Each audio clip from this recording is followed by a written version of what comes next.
totoong lalaki ay hindi nananahimik.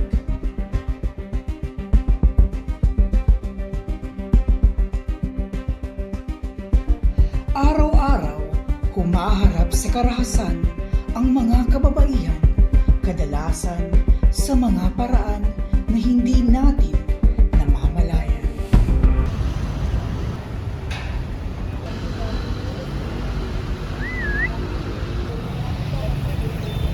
Ito ay karahasan. Oh, ba't ka nakamuti? Ano yan? Wala. Ano yan? Patingin ako. Ayoko. Ano yan? Patingin ako. Patignan mo sa akin kung wala ka tinatago. Patignan ako. Ito ay pang-aabuso. Dito ka lang. Di ka pwede umalis. Dito ka lang. Dito ka nga lang. Ito ay pagkontrol.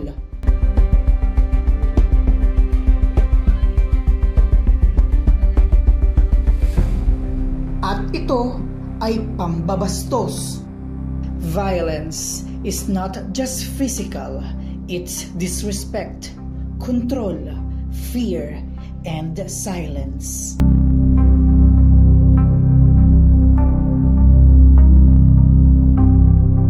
Maliit man o malaki, ito ay nakakasira ng pamilya at ng buhay ng tao.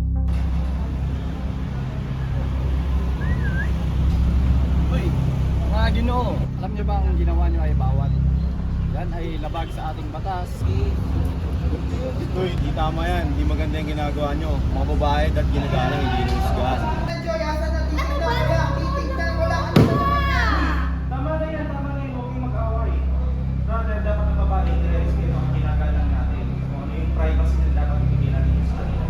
Dapat i-respeto at alagaan ang mga babae, okay? Di ka nga pwede umalis.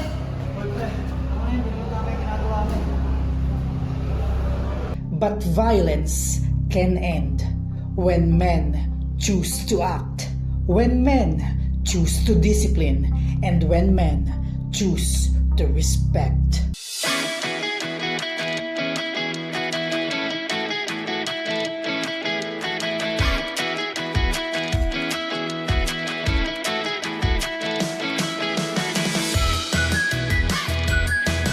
Maging lalaking nakikinig, lalaking nagpoprotekta, at lalaking nagtuturo na ang tunay na lakas ay ang paggalang.